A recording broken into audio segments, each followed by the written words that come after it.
तद पतरस ने ओहनू आख्या, भावें सभे ठोकर खान पर मैं नहीं खावांगा। अते यीशु ने ओहनू कहा, मैं तैनू सच आखदा हां, जो तू अज इसे रात कुक्कड़ दे 2 वार बांग देण तो अगे 3 वार मेरा इनकार करेगा। हालेलुया। अज मैं तुहानू दसांगा कि साडे मूंह दे विच जो शब्द अहीं सही बोलने आ जां गलत, अज मैं तुहानू तुहाडे जीव दे विच सामर्थ दसांगा। मैं तुहानू 3-4 चीज़ां पुछणियां, तुसीं मैनूं उच्ची आवाज़ दे नाल जवाब देना। साडे हत्थ किन्ने आ? 2। उच्ची आवाज़ दे नाल। मेरी आवाज़ तुहानू सुनाई दे रही आ? मैनूं भी तुहाडी सुनाई देनी चाहिदी, लागे लागे तुहाडी आवाज़ सुनाई देनी चाहिदी। हत्थ किन्ने साडे? 2। पैर किन्ने आ? 2। कंन किन्ने आ? 2। अखां किन्नियां? 2। जीभ किन्नी आ? 1। एक ही क्यों दित्ती परमेश्वर ने? दसो मैनू। साडियां अखां 2, कंन 2, पैर 2, हथ 2। अज मैं तुहानू दसांगा जीभ क्यों दित्ती परमेश्वर ने। पैर इस करके दित्ते आ कि असीं परमेश्वर दी हज़ूरी दे विच चल के जा सकीए। हथ इस करके कि असीं उहदे जीवित परमेश्वर दी आराधना कर सकीए, क्योंकि वचन दे विच लिखिआ कि 10 तार वाले वाजे नाल मेरी आराधना कर। 10 तार वाला वाजा की आ? साडे हथ। 10 उंगलियां होंदियां ना दोवां हत्थां नाल। अखां 2 इस करके आ कि असीं पर बुरे की पहचान कर सकीए। कंन 2 वा कि असीं परमेश्वर के वचन को सुन सकीए। जीभ इस करके परमेश्वर ने दित्ती आ कि तुसीं घट बोलो।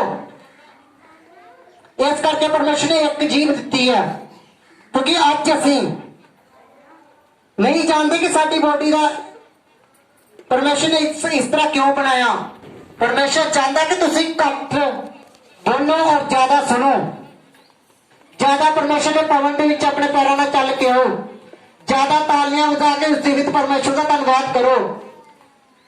हालेलुया। इस जगह ते जो परमेश्वर का वचन असीं पढ़ते हैं मरकुस 14:29 और 30 दे विच, इस जगह ते परमेश्वर यीशु मसीह ने जदों फराए जाना सी तो पतरस नूं उन्होंने पहले ही कह दिता कि पतरस जदों मैं फरवाया जावांगा तो तू 3 बारी मेरा इनकार करेगा। अज मैं दसांगा कि पतरस ने जदों 3 बारी इनकार किया उहदे नाल की होया। तुसीं जानदे हो ना पतरस कौन सी? परमेश्वर का महान प्रेरित सी, जिन्हें लंगरे चलाए, मुर्दे जगाए, अन्यां नूं अखां दित्तियां। असीं सेकंड वचन पढ़ांगे मत्ती 26:74 तक पढ़ना इहनूं। ਅਤੇ ਪਤਰਸ ਬਾਹਰ ਵਿਹੜੇ ਵਿੱਚ ਬੈਠਾ ਸੀ ਔਰ ਇੱਕ ਗੋਲੀ ਉਹਦੇ ਕੋਲ ਆਣ ਕੇ ਬੋਲੀ, ਯਿਸੂ ਗਲੀਲੀ ਦੇ ਤੂੰ ਵੀ ਸੈਂ। ਪਰ ਉਹਨਾਂ ਨੇ ਸਭਨਾਂ ਦੇ ਅੱਗੇ ਮੁੱਕਰ ਕੇ ਆਖਿਆ, ਮੈਂ ਨਹੀਂ ਜਾਣਦਾ ਕਿ ਤੂੰ ਕੀ ਬੋਲਦੀ ਹੈ। ਜਦ ਕਿ ਉਹ ਬਾਹਰ ਡਿਊੜੀ ਵਿੱਚ ਆ ਗਿਆ, ਦੂਈ ਨੇ ਉਹਨੂੰ ਵੇਖ ਕੇ ਉਹਨਾਂ ਦੇ ਜਿਹੜੇ ਉਥੇ ਸਨ ਆਖਿਆ, ਇਹ ਵੀ ਯਿਸੂ ਨਾਸਰੀ ਦੇ ਨਾਲ ਸੀ। ਅਤੇ ਉਹ ਸਹੁੰ ਖਾ ਕੇ ਫੇਰ ਮੁੱਕਰ ਗਿਆ कि जो मैं उस मनुख को नहीं जानता। हालेलुया। एक बार हो गया ਉਹਦਾ ਇਨਕਾਰ। सेकंड ਅੱਗੇ ਪੜੋ। ਆ ਥੋੜੇ ਚਿਰ ਪਿੱਛੋਂ ਜਿਹੜੇ ਉੱਥੇ ਖੜੇ ਸਨ ਉਹਨਾਂ ਦੇ ਕੋਲ ਆਣ ਕੇ ਪਤਰਸ ਨੂੰ ਕਹਾ, ਸੱਚੀ ਮੁੱਚੀ ਤੂੰ ਵੀ ਉਹਨਾਂ ਵਿੱਚੋਂ ਹੈ, ਤੇਰੀ ਬੋਲੀ ਪਈ ਦੱਸਦੀ ਹੈ। ਤਦ ਉਹ ਸ਼ਰਾਬ ਦੇਣ ਅਰ ਸਹੁੰ ਖਾਣ ਲੱਗਾ, ਭਈ ਮੈਂ ਉਸ ਮਨੁੱਖ ਨੂੰ ਜਾਣਦਾ ਹੀ ਨਹੀਂ। ਅਤੇ सेकंड बार हो गया ਅੱਗੇ ਹੋਰ ਪੜੋ। ਅਤੇ ਉਹਨੇ ਕੁੱਕੜ ਦੇ ਬਾਂਗ ਦਿੱਤੀ। ਜਦੋਂ ਪਤਰਸ ਉਹਦੀ ਗੱਲ ਚੇਤੇ ਆਈ ਜਿਹੜੀ ਯਿਸੂ ਨੇ ਆਖੀ ਸੀ ਜੋ ਕੁੱਕੜ ਦੇ ਬਾਂਗ ਦੇਣ ਦੇ ਅੱਗੋਂ 3 ਵਾਰੀ ਤੂੰ ਮੇਰਾ ਇਨਕਾਰ ਕਰੇਗਾ। Hallelujah hallelujah. इस जगह पे पतरस ने 3 बार परमेश्वर का इनकार किया कि मैं नहीं जानता। हालेलुया। अज असी अपने बच्चों को बड़ा माड़ा भला कहने आ। संडे नाइट जो मीटिंग सी मैं उस जगह पे दस रहा ही कि बचत में लिखा कि पेड़ का फल की नाम है। बच्चे का जन्मदिन सी, ਨੈਕਸਟ ਡੇ ਸੀ, ਪਰ ਉਹਨਾਂ ਨੇ ਮਿਕਸ ਕੀਤਾ ਇਹ ਕੁਝ ਸੁਖਣਾ ਵੀ, ਤੇ ਮੈਂ ਦੱਸਿਆ ਹੀ ਕਿ ਤੁਹਾਡਾ ਅੰਗੀਕਾਰ ਮਾਇਨੇ ਕਰਦਾ, ਕਿਉਂਕਿ ਬਾਈਬਲ ਦੇ ਵਿੱਚ ਲਿਖਿਆ ਕਿ ਵਿਸ਼ਵਾਸ ਦੇ ਦੁਆਰਾ ਅਸੀਂ ਸਭ ਕੁਝ ਕਰ ਸਕਦੇ ਹਾਂ, ਪਰ ਸਾਡਾ ਅੰਗੀਕਾਰ ਹੀ ਅੱਜ ਸਹੀ ਨਹੀਂ ਆ।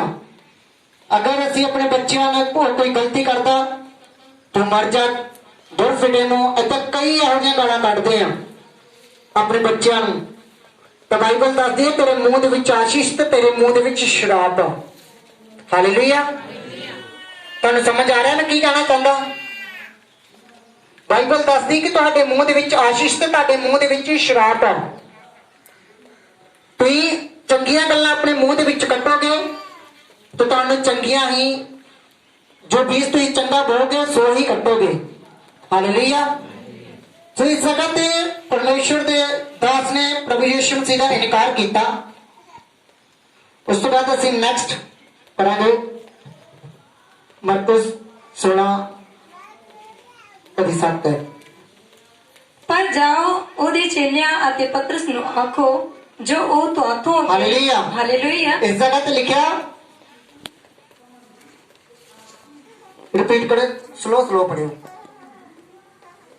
ਪਰ ਜਾਓ ਉਹਦੇ ਚੇਲਿਆਂ ਅਤੇ ਪਤਰਸ ਨੂੰ ਆਖੋ ਜੋ ਉਹ ਤੁਹਾਥੋਂ ਅੱਗੇ ਹੀ ਗਲੀਲ ਨੂੰ ਜਾਂਦਾ ਹੈ। हालेलुया। हालेलुया। वचन दे विच लिखिया, परंतु तुम जाओ और उसके चेलों और पतरस से कहो कि पतरस यीशु मसीह दा चेला नहीं सी।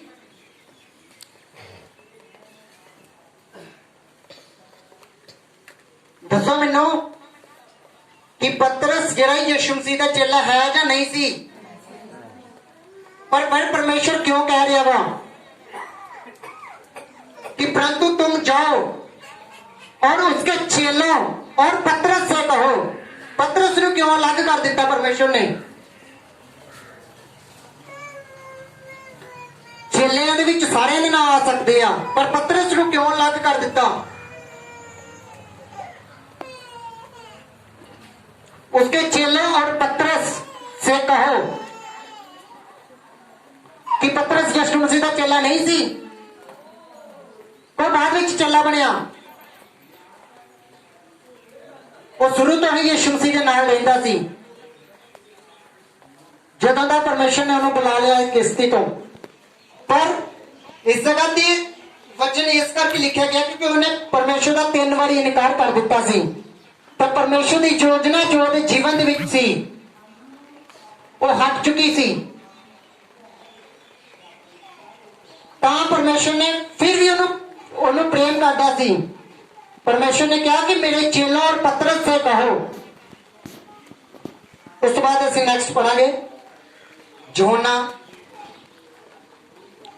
21 अध्याय।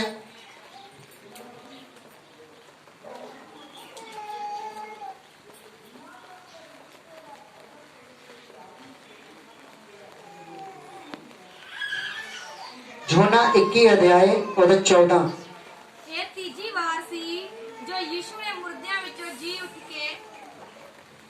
ਤੀਜੀ ਵਾਰ ਸੀ ਜੋ ਯਿਸੂ ਨੇ ਮੁਰਦਿਆਂ ਵਿੱਚੋਂ ਜੀ ਉੱਠ ਕੇ ਚੇਲਿਆਂ ਨੂੰ ਆਪਣਾ ਦਰਸ਼ਨ ਦਿੱਤਾ। ਸੋ ਜਾ ਉਹ ਖਾ ਹਟੇ। ਤਾਂ ਯਿਸੂ ਨੇ ਸ਼ਮੌਨ ਪਤਰਸ ਨੂੰ ਆਖਿਆ, ਹੇ ਸ਼ਮੌਨ ਯਹੋਨਾ ਦੇ ਪੁੱਤਰ, ਕੀ ਤੂੰ ਮੈਨੂੰ ਇਹਨਾਂ ਨਾਲੋਂ ਵੱਧ ਪਿਆਰ ਕਰਦਾ ਹੈ? हालेलुया। इस जगह ते परमेश्वर ने 3 वारी फिर ओदा अंगीकार करवाया क्योंकि ओदी बुलाहट परमेश्वर दी जो पतरस दे जीवन दे विच सी हट चुकी सी और फिर परमेश्वर ओनू प्यार करदा सी। पर बाइबल दसदी आ कि परमेश्वर दी निगाह ओदे तो हटी नहीं। परमेश्वर चाहता सी क्योंकि परमेश्वर जानता सी कि मैं इहदे तो बड़े काम लैणे आ। फिर परमेश्वर ने 3 बार ਉਹਦਾ ਅੰਗੀਕਾਰ ਕਰਵਾਇਆ ਕਿਉਂਕਿ ਉਹਨੇ ਨੈਗੇਟਿਵ ਬੋਲ ਦਿੱਤਾ ਸੀ ਕਿ ਪਰਮੇਸ਼ਵਰ ਨੂੰ ਮੈਂ ਨਹੀਂ ਜਾਣਦਾ। ਯਿਸੂ ਮਸੀਹ ਨੂੰ ਮੈਂ 3 ਵਾਰੀ ਉਹਨੇ ਕਿਹਾ ਕਿ ਮੈਂ ਯਿਸੂ ਮਸੀਹ ਨੂੰ ਨਹੀਂ ਜਾਣਦਾ। ਔਰ ਫਿਰ ਯੋਹਨਾ ਦੇ ਵਿੱਚ ਅਸੀਂ ਦੇਖਦੇ ਹਾਂ ਕਿ ਪਰਮੇਸ਼ਵਰ ਨੇ 3 ਵਾਰ ਉਹਦਾ ਅੰਗੀਕਾਰ ਕਰਵਾਇਆ। ਜਦੋਂ ਪਰਮੇਸ਼ਵਰ ਨੇ ਉਹਨੂੰ ਫਿਰ ਦਰਸ਼ਨ ਦਿੱਤਾ, ਆਪਣੇ ਚੇਲਿਆਂ ਦੇ ਵਿੱਚ ਆ ਕੇ ਉਹਨੂੰ ਦਰਸ਼ਨ ਦਿੱਤਾ, ਤਾਂ ਪਤਰਸ ਨੂੰ ਸਪੈਸ਼ਲ ਕਿਹਾ ਉਹਨੇ 3 ਵਾਰ ਅੰਗੀਕਾਰ ਕਰਵਾਇਆ, ਅਸੀਂ ਪੜਾਂਗੇ। ਇਹ ਤੀਜੀ ਵਾਰ ਸੀ ਜੋ ਯਿਸੂ ਨੇ ਮੁਰਦਿਆਂ ਵਿੱਚੋਂ ਜੀ ਉੱਠ ਕੇ ਚੇਲਿਆਂ ਨੂੰ ਆਪਣਾ ਦਰਸ਼ਨ ਦਿੱਤਾ। ਸੋ ਜਾਂ ਉਹ ਖਾ ਹਟੇ ਤਾਂ ਯਿਸੂ ਨੇ ਸ਼ਮੌਨ ਪਤਰਸ ਨੂੰ ਇਸ ਜਗ੍ਹਾ ਆਖਿਆ, ਤੇ ਪਰਮੇਸ਼ਰ ਨੇ 3 ਵਾਰੀ ਉਹਨੂੰ ਇੱਕੋ ਹੀ ਗੱਲ ਕਹੀ ਕਿ ਸ਼ਮੌਨ ਯੋਨਾ ਦੇ ਪੁੱਤਰ, ਕਿ ਤੂੰ ਮੈਨੂੰ ਪਿਆਰ ਕਰਦਾ ਹੈ? ਪਰਾਂਗੇ, ਜਲਦੀ ਕਰ ਦਿਓ। ਉਸ ਨੇ ਆਖਿਆ, ਹਾਂ ਪ੍ਰਭੂ ਜੀ, ਤੁਸੀਂ ਜਾਣਦੇ ਹੋ ਜੋ ਮੇਰੇ ਨਾਲ ਹਿੱਤ ਕਰਦਾ ਹਾਂ। ਉਸ ਨੇ ਉਹਨੂੰ ਕਿਹਾ, ਮੇਰੇ ਲੇਲਿਆਂ ਨੂੰ ਚਾਰ। ਉਸ ਨੇ ਫਿਰ ਦੂਜੀ ਵਾਰ ਉਹਨੂੰ ਕਿਹਾ, ਹੇ ਸ਼ਮੌਨ ਯਹੋਨਾ ਦੇ ਪੁੱਤਰ, ਕੀ ਤੂੰ ਮੈਨੂੰ ਪਿਆਰ ਕਰਦਾ ਹੈ? ਉਸ ਨੇ ਉਸ ਨੂੰ ਆਖਿਆ, ਹਾਂ ਪ੍ਰਭੂ ਜੀ, ਤੂੰ ਜਾਣਦਾ ਹੈ ਜੋ ਮੈਂ ਤੇਰੇ ਨਾਲ ਪਿਆਰ ਕਰਦਾ ਹਾਂ। ਉਸ ਨੇ ਉਹਨੂੰ ਕਿਹਾ, ਮੇਰੀਆਂ ਭੇਡਾਂ ਦੀ ਰੱਖਿਆ ਕਰ। ਉਸ ਨੇ ਤੀਜੀ ਵਾਰ ਉਹਨੂੰ ਕਿਹਾ, ਹੇ ਸ਼ਮੌਨ ਯਹੋਨਾ ਦੇ ਪੁੱਤਰ,